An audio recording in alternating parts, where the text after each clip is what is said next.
Hello friends. അപ്പോൾ ഇന്ന് നമ്മൾ ജസ്റ്റ് ഒരു ഇന്ത്യൻ റെയിൽവേ ഫിനാൻസ് കോർപ്പറേഷൻ്റെ ജസ്റ്റ് ഒരു ഫണ്ടമെൻ്റൽ അനലൈസിസ് നടത്താൻ പോവാണ്. അപ്പം ഈ ഒരു video just buy or sell recommendation ഒന്നുമല്ല. ഓക്കെ, അപ്പോൾ ജസ്റ്റ് നമ്മൾ കമ്പനി എന്താണെന്നും കമ്പനി എന്തിനു വേണ്ടിയാണ് പ്രവർത്തിക്കുന്നതെന്നും അതിൻ്റെ നിലവിലുള്ള ഫണ്ടമെൻ്റൽസ്, പ്രോഫിറ്റ് ആൻഡ് ലോസ് സ്റ്റേറ്റ്മെൻറ്റും ഒക്കെ ജസ്റ്റ് ഒന്ന് അനലൈസ് ചെയ്യുവാണ്. ഓക്കെ, അപ്പം ജസ്റ്റ് നമുക്കൊന്ന് നമ്മൾ ഇപ്പം ഇന്ത്യൻ റെയിൽവേ ഫിനാൻസ് കോർപ്പറേഷൻ്റെ 1 മന്ത് ചാർട്ടാണ് നിങ്ങൾക്ക് കാണുന്നത്. ഓക്കെ, അപ്പം നിലവിൽ ഈ സ്റ്റോക്ക് ട്രേഡ് ചെയ്യുന്നത് ഓൾമോസ്റ്റ് 126 രൂപയ്ക്കാണ്. ഓക്കെ, അപ്പം ഈ സ്റ്റോക്ക് ലിസ്റ്റായത് 2021 ജനുവരി മാസത്തിലാണ്. അതുപോലെ ഇതിൻ്റെ ഓൾ ടൈം ഹൈ എത്തിയിരിക്കുന്നത് 2024 ജൂൺ 1-നാണ്. ഓക്കെ, അന്നൊരു 226 രൂപയ്ക്ക് പ്രൈസ് ട്രേഡ് ചെയ്തു. അപ്പോൾ നിലവിൽ 126 രൂപയ്ക്ക് പ്രൈസ് ട്രേഡ് ചെയ്യുന്നു. ഓക്കെ, അപ്പം എന്താണ് Indian railway Finance Corporation? Okay, Indian railway finance കോർപ്പറേഷൻ്റെ ഡ്യൂട്ടി എന്താണെന്ന് വെച്ചാൽ ഇന്ത്യൻ റെയിൽവേക്ക് വേണ്ട ഫണ്ടിങ് കൊടുക്കുക എന്നൊരു ഡ്യൂട്ടി മാത്രമേ ഉള്ളൂ ഇന്ത്യൻ റെയിൽവേ ഫിനാൻസ് കോർപ്പറേഷൻ.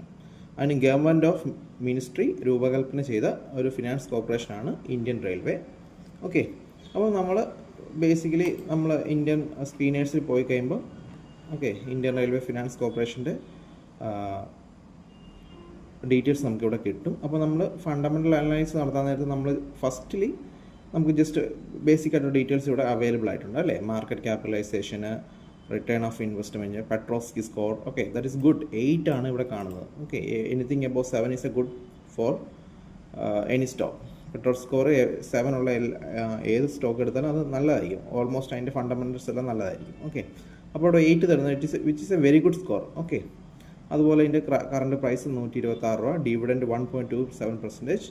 പക്ഷേ അതുപോലെയുള്ള നമുക്ക് പ്രോഫിറ്റ് ആഫ്റ്റർ ടാക്സസ് 6000 കോടി. ഓക്കെ, ഇങ്ങനെയുള്ള കാര്യങ്ങൾ നമുക്കിവിടെ കാണാൻ സാധിക്കും. അതുപോലെ നമ്മളതിൻ്റെ പ്രോഫിറ്റ് ആൻഡ് ലോസ് സ്റ്റേറ്റ്മെൻറ്റ് എടുത്താൽ ഇതാണ് നമ്മൾ മെയിനായിട്ട് നമ്മൾ ഫണ്ടമെൻ്റൽ അനലൈസ് ഒരു സ്റ്റോക്കിനെ കുറിച്ച് ചെയ്യുമ്പോൾ നമ്മൾ നോക്കുന്നത്. ഇത് സെയിൽസ് ഇൻക്രീസ് ആവുന്നുണ്ടോ, എക്സ്പെൻസ് അതിനനുസരിച്ച് എത്ര പെർസെൻറ്റേജ് ആവുന്നുണ്ട്. അതുപോലെ തന്നെ net profit, this is a main conclusion. Okay, net profit കൂടുകയാണോ കുറയുകയാണോ, സ്റ്റെബിലിറ്റി ആണോ. അതുപോലെ തന്നെ നമുക്ക് നോക്കണം ഇൻവെസ്റ്റേഴ്സ് ആരെല്ലാം ആണെന്ന് നോക്കണം. ഓക്കെ, FIAs ഇൻവെസ്റ്റ് ചെയ്യുന്നുണ്ട്, ഡൊമസ്റ്റിക് ഇൻവെസ്റ്റേഴ്സ്, പബ്ലിക് എത്രത്തോളം ഇൻട്രസ്റ്റ് ആണ് ഈ സ്റ്റോക്കിൽ, അതുപോലെ പ്രൊമോട്ടേഴ്സ് വാരി കൂട്ടുന്നുണ്ടോ അതോ സെല്ല് ചെയ്യുവാണോ, ഇങ്ങനെയുള്ള ഡേറ്റാസ് നമ്മൾ മെയിനായിട്ട് നോക്കണം. ഓക്കെ, അപ്പോൾ അതിന് മുമ്പ് എന്താണ് IRFC ബേസിക്കലി ചെയ്യുന്നത്? ജസ്റ്റ് ഫണ്ടിങ് ആണെന്ന് പറഞ്ഞല്ലോ. അപ്പോൾ അവരുടെ വരുമാനം എങ്ങനെയാണ്? അപ്പോൾ ആ ഒരു കാര്യമാണ് ജസ്റ്റ് ഞാനൊരു ചെറിയൊരു ഇൻട്രൊഡക്ഷൻ മാത്രമേ ചെയ്യുന്നുള്ളൂ, കൂടുതൽ ലെങ്തി ആവാതിരിക്കാൻ വേണ്ടിയാണ്. ഓക്കെ, അപ്പോൾ IRFC എന്ന് പറഞ്ഞാൽ it is just a medium for supplying money to the Indian railway. Okay, ഇപ്പം അവരെന്താ ചെയ്യുന്നതെന്ന് വെച്ചാൽ IRFC എന്ത് ചെയ്യും? IRFC ഇന്ത്യൻ റെയിൽവേക്ക് വേണ്ട, അതായത് IRFC ഇന്ത്യൻ റെയിൽവേക്ക് വേണ്ട എന്ത് ചെയ്യും? ഫണ്ടിങ് ചെയ്യും. ഓക്കെ, അപ്പം IRFCക്ക് എവിടെ നിന്നായിരിക്കും ആ ഒരു ഫണ്ടിങ് ലഭിക്കുക? That is a question.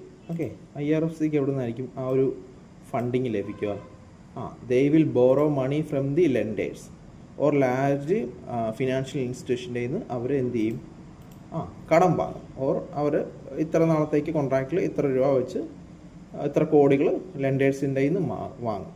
അപ്പം ഈ ഒരു പണം ഇവരെ കയ്യിൽ നിന്ന്, ലെൻഡേഴ്സിൻ്റെ കയ്യിൽ നിന്ന് IRFC വാങ്ങും.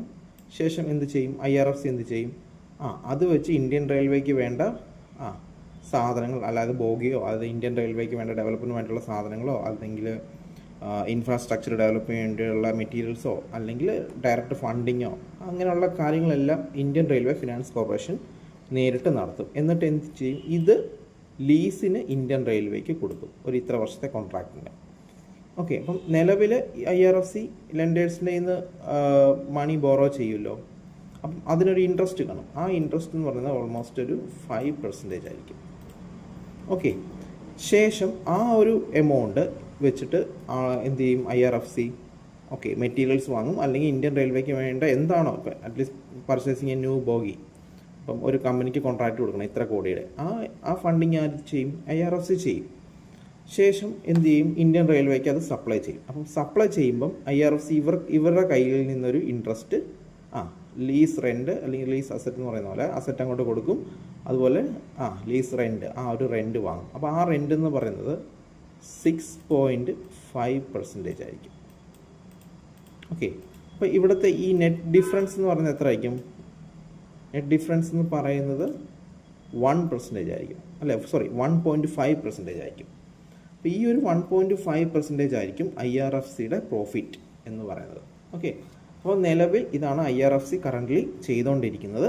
ഓക്കെ, ഇനി വരും കാലങ്ങളിൽ IRFCക്ക് വേണമെങ്കിൽ പ്രൈവറ്റ് സ്ഥാപനങ്ങൾക്കും മറ്റ് മറ്റ് ഡെവലപ്മെൻറ്റുകൾക്കും വേണമെങ്കിൽ ഗവൺമെൻറ്റിൻ്റെ ഒരു അതോറിറ്റി കിട്ടുവാണെങ്കിൽ IRFCക്ക് ഫണ്ടിങ് കൂടുതൽ ചെയ്യാം. അതുവഴി IRFCയുടെ പ്രോഫിറ്റ് ഇൻക്രീസ് ചെയ്യാം. കാരണം ഇപ്പം കൂടുതലും സ്വകാര്യവൽക്കരണത്തിലേക്ക് ഗവൺമെൻറ് കടക്കുന്നുണ്ടല്ലോ.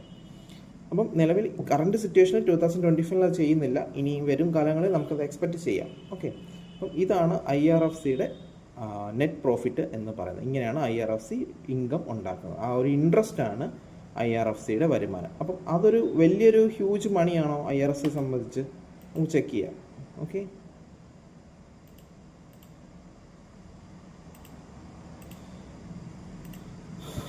നമ്മൾ പ്രോഫിറ്റ് ആൻഡ് ലോസ് സ്റ്റേറ്റ്മെൻറ്റിൽ പോകുമ്പം IRFCയുടെ ROC ഈസ് 5.83% ആണ് ഇവിടെ കാണിക്കുന്നത്. അതൊരു ബിഗ് റിട്ടേൺ ഓഫ് ഇൻവെസ്റ്റ്മെൻ്റ് അല്ല. ഓക്കെ, ഇഫ് എബോവ് 20 ആണെങ്കിൽ അല്ലെങ്കിൽ മിനിമം 20 എങ്കിലും വേണം എന്നാണ് അനലൈസിസിൽ ചെയ്യുന്ന ആൾക്കാർ പറയാറുള്ളത്. അപ്പം ഇതൊരു 5.83%, വിച്ച് ഇസ് ലിറ്റിൽ അല്ല, അത്യാവശ്യം കുറവ് തന്നെയാണ്. ഓക്കെ, നമുക്കൊരു 20 മിനിമം വേണം റിട്ടേൺ ഓഫ് ഇൻവെസ്റ്റ്മെൻറ്റ്. അപ്പം ഇതൊരു ചെറിയ സ്കോറാണ്. എങ്കിലും ഞാൻ പറഞ്ഞില്ലേ, ഈ ഒരു സ്കോർ, ഈ റിട്ടേൺ ഓഫ് ഇൻവെസ്റ്റ്മെൻറ്റ് നമുക്ക് ഇന്ത്യൻ റെയിൽവേക്ക് വരും കാലങ്ങളിൽ കൂടാം. ഓക്കെ, അവർക്ക് മറ്റ് ഗവൺമെൻറ്റിൻ്റെ മറ്റ് ഡെവലപ്മെൻറ്റിലേക്ക് വേണമെങ്കിൽ ഇന്ത്യൻ റെയിൽവേക്ക് ഫൈനാൻസ് ചെയ്യാൻ ഒരു പെർമിഷൻ കിട്ടിയാൽ അവരുടെ വരുമാനം കൂടും. ഓക്കെ, അതുപോലെ തന്നെ നമുക്ക് ഡയറക്റ്റ് നമുക്ക് ഇതിൻ്റെ മറ്റ് വാല്യൂസ് ചെയ്യാൻ പോകുന്നില്ല. ഡയറക്റ്റ് നമുക്ക് ഇവിടെ 12% കാണിക്കുന്നുണ്ട്.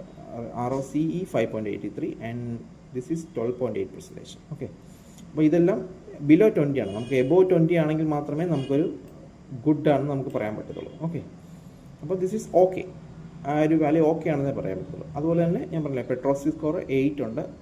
എനിത്തിങ് എബോവ് 7 ആണെങ്കിൽ which is very good. Okay, നമ്മൾ ഇനി പ്രോഫിറ്റ് ആൻഡ് ലോസ് സ്റ്റേറ്റ്മെൻറ്റിലൊക്കെ this is main part of a fundamental analysis. അപ്പം ഒരു കമ്പനി എടുത്ത് കഴിയുമ്പം അതിൻ്റെ സെയിൽസ് ഇൻക്രീസ് ആവുന്നുണ്ട്, ഇല്ലെങ്കിൽ ആ കമ്പനി വളരുന്നില്ലെന്ന് തന്നെയാണ് അർത്ഥം. ഓക്കെ, ഏതൊരു കമ്പനിയാണെങ്കിലും കാരണം സെയിൽസ് നടന്നെങ്കിൽ അവിടെ പ്രൊഡക്ഷൻ ഉള്ളൂ, അല്ലേ? സാധനങ്ങൾ വിറ്റ് പോയെങ്കിൽ വീണ്ടും പുതിയ പ്രൊഡക്റ്റ് അവിടെ ഉത്പാദിപ്പിക്കാൻ കമ്പനിക്ക് ആവത്തുള്ളൂ, എങ്കിലേ വരുമാനമുള്ളൂ. ഓക്കെ, അപ്പോൾ അതിനനുസരിച്ചുള്ള എക്സ്പെൻസും കൂടുന്നുണ്ട്, എങ്കിലും അതിൻ്റെ റേഷ്യോ എത്രയാണ് നമ്മൾ ചെക്ക് ചെയ്യണം. ഓക്കെ, അപ്പോൾ നമ്മൾ ഫുൾ അനലൈസ് ചെയ്യുമ്പോൾ നമ്മൾ മെയിനായിട്ട് നോക്കേണ്ടത് net profit. This is a main highlight of a stock. Net profit from 2040 to 2025 നോക്കുമ്പോൾ 700 നിന്ന് 6502 കോടി ആയിട്ടുണ്ട് net profit, which mean company is growing. IRFCയുടെ ഫിനാൻഷ്യൽ സ്റ്റാറ്റസ് പതുക്കെയാണെങ്കിലും നല്ല രീതിയിൽ ഇറ്റ്സ് ബൂസ്റ്റ് അപ്പ്. ഓക്കെ, അപ്പം ഞാനിതൊരു ചാർട്ടിലോട്ട് ഈ ഡേറ്റയെ കൺവേർട്ട് ചെയ്തിട്ടുണ്ട്. അപ്പോൾ ഞാനിത് കാണിച്ചു തരാം. Okay, financial performance of line chart. Okay, ഈ ഒരു ഡേറ്റ വെച്ചിട്ട് ഞാൻ വരച്ചാണ്. ഓക്കെ, അപ്പം ഇത് നോക്കുമ്പോൾ നിങ്ങൾക്ക് മനസ്സിലാവും 2040 to 2025 വരെ ഉള്ള സെയിൽസ് ആണ് കാണിച്ചിരിക്കുന്നത്. ഓക്കെ, സെയിൽസിൽ എന്ത് സംഭവിച്ചു? സെയിൽസ് ഇൻക്രീസ് ആയിട്ടുണ്ട്, ഒരു എക്സ്പൊണൻഷ്യൽ ഗ്രോത്ത് അവിടെ ഉണ്ടായിട്ടുണ്ട്, അല്ലേ?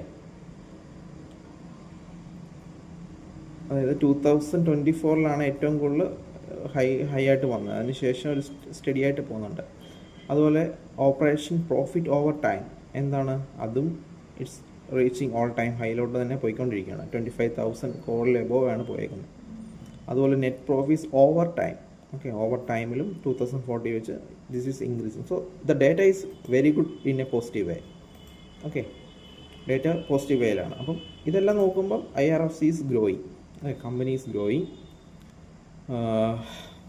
ഓക്കെ, ഇനി അതുപോലെ റിസർവ് നോക്കുവാണെങ്കിൽ, റിസർവ് എന്ന് പറയുമ്പോൾ കമ്പനിക്ക് കിട്ടുന്ന പ്രോഫിറ്റിൽ നിന്ന്, അല്ലെങ്കിൽ കമ്പനി കുറച്ച് പ്രോഫിറ്റ് അല്ലെങ്കിൽ ഇൻവെസ്റ്റ്മെൻറ്റ് എമൗണ്ടിൽ നിന്ന് കമ്പനി കുറച്ച് പൈസ റിസർവ് ചെയ്ത് വെക്കും. റിസർവ് എന്ന് വെച്ചാൽ മറ്റ് കാര്യങ്ങൾക്ക്, അതായത് കമ്പനിയുടെ ഡെവലപ്മെൻറ്റായിട്ട് ഇവർ പൈസ മാറ്റി വെക്കുന്നുണ്ടോ, എങ്കിൽ അത് മാറ്റി വെക്കുന്നത് കൂടുന്നുണ്ടെങ്കിൽ അതിനനുസരിച്ചും അവർക്ക് കൂടുതൽ പൈസ അവർ മറ്റ് റിസർവ് ചെയ്ത് വെക്കുന്നു. ആ റിസർവ് ചെയ്തത് മറ്റ് പ്ലാനുകളിലേക്ക് അയക്കും. ഓക്കെ, കമ്പനിക്ക് ഫ്യൂച്ചർ പ്ലാനിലേക്ക് കൂടുതൽ പൈസ വേണ്ടി വരും. അതിൽ കമ്പനി കൂടുതൽ ഇൻഫ്രാസ്ട്രക്ചറോ അല്ലെങ്കിൽ മറ്റു കാര്യങ്ങളോ ഡെവലപ്പ് ചെയ്യുന്നുണ്ടായിരിക്കും. അത് കാരണം കമ്പനി കൂടുതൽ വളരും, കൂടുതൽ സെയിൽസും ഉണ്ടാകും, അതുവഴി കൂടുതൽ പ്രോഫിറ്റ് ഉണ്ടാകും. ഈ റിസർവ് എമൗണ്ട് കൂടുന്നുണ്ടോ? യെസ്, 2014 4,000 ആയിരുന്നു, 2024 36 സ്കോറായി, 23 31, 22 27. That mean this is also increasing. This is very good, very important part while investing in A stock. Okay, അപ്പം ഇത് കൂടുന്നുണ്ട്. അതുപോലെ തന്നെ ഇനി നമുക്ക് നോക്കേണ്ടത് മറ്റ് ഇൻവെസ്റ്റേഴ്സുകളുടെ ഇൻട്രസ്റ്റ്. മെയിനായിട്ട് നമ്മൾ നോക്കേണ്ടത് ഫോറിൻ ഇൻസ്റ്റിറ്റ്യൂഷൻസിൻ്റെ ഇൻവെസ്റ്റ്മെൻറ്റാണ്. അവർക്ക് ഈ സ്റ്റോക്കിൽ താല്പര്യമുണ്ട്. There are little decline unfortunately. 2025 to 25 നോക്കുമ്പോൾ 21 തൊട്ട് 25 വരെ നോക്കുമ്പോൾ ഫോറിൻ ഇൻവെസ്റ്റേഴ്സ് ഈ സ്റ്റോക്കിൽ നിന്ന് പതുക്കെ എക്സിറ്റ് അടിക്കുമെന്നാണ് കാണുന്നത്. ബട്ട് ഡൊമസ്റ്റിക് ഇൻസ്റ്റിറ്റ്യൂഷൻസും അതുപോലെ തന്നെ എക്സിറ്റ് അടിക്കുന്നതാണ് കാണുന്നത്. അപ്പം they are the big players, right? The big players ഈ സ്റ്റോക്കിൽ നിന്ന് വിട്ടു നിൽക്കുകയാണ് ചെയ്യുന്നത്, അല്ലേ? ഇവിടെ ഈ മാർച്ച് 2025 1.3 നിന്ന് ഒരു 1.4 ചെറിയൊരു സ്പൈക്ക് ഉണ്ടായിട്ടുണ്ട്. But public interest is increasing. Okay, അപ്പോൾ നമ്മൾ ഒരു കാര്യത്തിൽ നമ്മൾ അവെയർ ആയിരിക്കണം. പബ്ലിക്കുകളുടെ ഇൻവെസ്റ്റ്മെൻറ്റ് കൂടുന്നതും ഫോറിൻ ഇൻസ്റ്റിറ്റ്യൂഷൻസിന് ഇൻവെസ്റ്റേഴ്സിനെ ഇൻട്രസ്റ്റ് കുറയുന്നതും ഒരു അപകടമാണ് ഒരു തരത്തിൽ പറഞ്ഞാൽ. കാരണം FIs are leaving, so there is some reason is there. Okay, അപ്പം നമുക്കറിയാം FIs they are buying in a calls. Okay, 4,000-5,000 കോടിയായിരിക്കും ഡെയിലി പർച്ചേസ് ചെയ്യുന്നത്. അപ്പം അവരുടെ ഇൻട്രസ്റ്റ് ഈ സ്റ്റോക്കിൽ കുറഞ്ഞിട്ടുണ്ട് വരും ഈ ഒരു ഡേറ്റ നോക്കുമ്പോൾ. അപ്പം അതെന്താണെന്ന് നമുക്ക് ഒന്നെങ്കിൽ FIസിൻ്റെ ഒരു റീസൺ ഇന്ത്യയിൽ ഇൻട്രസ്റ്റ് ഇല്ലാത്തതായിരിക്കാം. അപ്പം FIs ലീവ് ചെയ്യുന്നുണ്ടെങ്കിൽ വരും കാലങ്ങളിൽ പ്രൈസിൻ്റെ ആ ഒരു സ്റ്റോക്കിൻ്റെ പ്രൈസ് കയറാനുള്ള ചാൻസ് താരതമ്യേന കുറവായിരിക്കും. ഓക്കെ, അപ്പോൾ അതുപോലെ തന്നെ DIs ആണെങ്കിലും വലിയ ഇൻട്രസ്റ്റ് കാണിക്കുന്നത്. 2021 4.23% ആയിരുന്നു. ദെൻ 22 3.8%, 2.62. ദാറ്റ് മീൻ 1.2 to 3% അവർ എക്സിറ്റ് അടിച്ചുകൊണ്ടിരിക്കുക. ഇവിടെ ആകുമ്പോൾ 8 ആയി, പിന്നെ അത് ജസ്റ്റ് കൂടി. ഓക്കെ, അപ്പം ഈ ഒരു ഇൻവെസ്റ്റേഴ്സിൻ്റെ താല്പര്യത്തിൽ ഒരു നല്ല പോസിറ്റീവ് അല്ല IRFC കാണിക്കുന്നത്. ഓക്കെ, ഇനി അതിന് ഡീറ്റെയിൽ ആയിട്ട് അറിയണമെന്നുണ്ടെങ്കിൽ നമുക്ക് ഇവിടെ ഈ PPT ഇത് ഡൗൺലോഡ് ചെയ്ത് മൊത്തം നമ്മൾ വായിച്ച് നോക്കണം. ഓക്കെ, കമ്പനിയുടെ വരും കാലങ്ങളിലുള്ള എന്താണ് പ്ലാൻ. ഓക്കെ, ഇതൊക്കെ ഇതിനകത്ത് ഡീറ്റെയിൽ ആയിട്ട് കമ്പനിയുടെ ഫിനാൻഷ്യൽ റിസൾട്ട് കമ്പനി തന്നെ തയ്യാറാക്കിയിരിക്കുന്ന റിപ്പോർട്ടാണ്. നിങ്ങൾക്ക് കാണാൻ ശ്രദ്ധിക്കണ്ടോ. അഡ്വാൻസ് ചെയ്യുന്ന railway infrastructure asset loan RVNL കൊടുത്തിട്ടുള്ള പെർസെൻറ്റേജ്, അങ്ങനെയുള്ള എനിക്ക് ഞാൻ ഡീറ്റെയിൽ ആയിട്ട് പോകുന്നില്ല, കാരണം ഇത് വളരെ ഡീപ്പായിട്ടുള്ള ടോപ്പിക്കാണ്. ഓക്കെ, അപ്പോൾ ഇത് വായിക്കാൻ പോയാൽ ഇത് അനലൈസ് ചെയ്യണമെങ്കിൽ മിനിമം ഒരു 1 hour എങ്കിലും ഈ വീഡിയോ ലെങ്തി ആവും. ഓക്കെ, അപ്പോൾ ജസ്റ്റ് ഇതിനകത്തൊരു നിങ്ങൾക്ക് ജസ്റ്റ് ഒന്ന് ഡേറ്റ അറിയണമെന്നുണ്ടെങ്കിൽ, കമ്പനിയുടെ ഭാഗത്തു നിന്നുള്ള ഒരു ഡേറ്റ അറിയണമെന്നുണ്ടെങ്കിൽ ഇങ്ങനെ കയറി നോക്കിയാൽ മതി. എന്നിട്ട് ഒരു വിത്ത് ഗ്രാഫ് സഹിതമാണ് കൊടുത്തിരിക്കുന്നത്, കണ്ടോ? ഓക്കെ,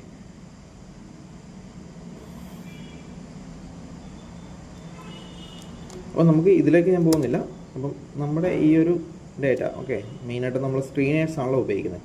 അപ്പോൾ സ്ക്രീനേഴ്സിൽ വന്നിരിക്കുന്ന ഡേറ്റ വെച്ചിട്ടാണ് നമ്മൾ ഫണ്ടമെൻ്റൽ അനലൈസിസ് നടത്തിയിരിക്കുന്നത്. അതുപോലെ തന്നെ കമ്പനിയുടെ വെബ്സൈറ്റ് ലിങ്ക് ഇവിടെ അവൈലബിൾ ആണ്, നിങ്ങൾക്ക് കയറി ചെക്ക് ചെയ്യാം. കയറുമ്പോൾ തന്നെ അവർ ഓക്കെ ഇവിടെ തന്നെ റവന്യൂ പ്രോഫിറ്റ് ഒക്കെ ഡിസ്പ്ലേ ചെയ്തിട്ടുണ്ട്. ഓക്കെ, അപ്പം മൊത്തത്തിൽ കമ്പനിയുടെ ഒരു ഇൻവെസ്റ്റേഴ്സ് ഫ്രണ്ട്ലി നിന്ന് FIs എക്സിറ്റ് അടിക്കുന്ന ചെറിയ നെഗറ്റീവായിട്ടുള്ള കാര്യമാണ്.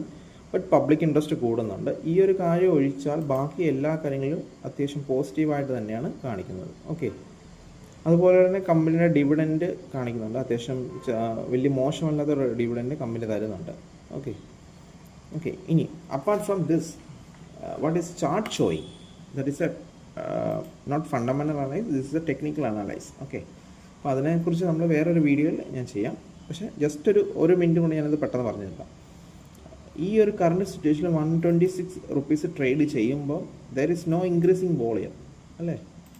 അവിടെ ഒരു വോളിയം അഡീഷൻ നടക്കുന്നുണ്ടോ? No, the chance is very low. But the price is trading in a discount area അല്ലേ?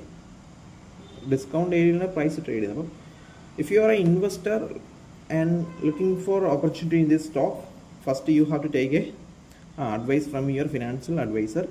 ആൻഡ് സെക്കൻഡ് തിങ്, നിങ്ങൾ മെയിനായിട്ട് നോക്കേണ്ടത് ഇന്ത്യൻ ഗവൺമെൻറ് ഓക്കെ അവർ ബഡ്ജറ്റിൽ റെയിൽവേക്ക് വേണ്ടി എന്ത് ചെയ്യുന്നു.